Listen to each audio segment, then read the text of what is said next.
Greek culture grew up around the Aegean Sea. In ancient times, Greece was not a united country but a collection of lands and islands where Greek-speaking people lived. The mainland of the ancient Greeks was a rugged peninsula that jutted out into part of the Mediterranean Sea known as the Aegean Sea. The rest of the Greek territory consisted of lands on the coast of Asia Minor and hundreds of islands in the Aegean and the Ionian Seas.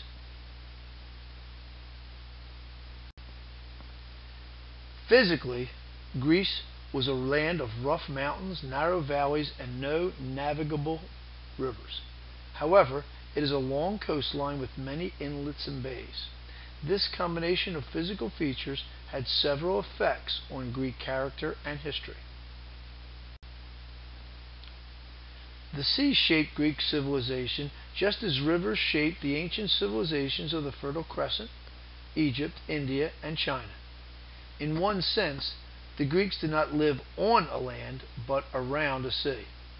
The Aegean Sea and the neighboring Ionian and Black Seas united the Greek people. The watery ways, as the Greek poet Homer called them, were the links between most parts of Greece. Sea travel was also a link with other societies. Even in small ships and without compasses, the Greek sailors could go from one island to another to reach the older, richer civilizations in Asia and in Egypt.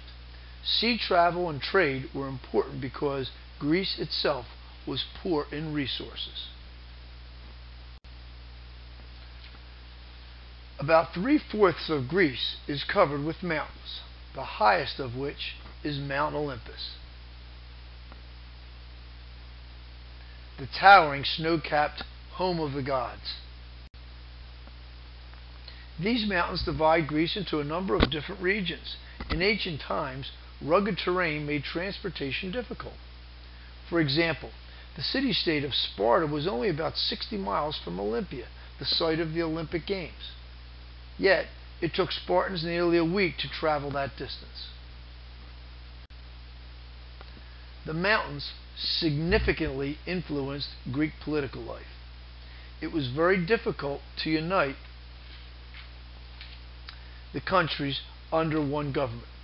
Therefore, the Greeks were content to live in a collection of small, independent communities. To most Greeks, home was their own valley and the mountains that enclosed it. Tiny but fertile valleys covered about 1/4 of Greece. These valleys were watered by small streams, not large rivers, suitable for large-scale irrigation and control. Greece was never able to feed a large population.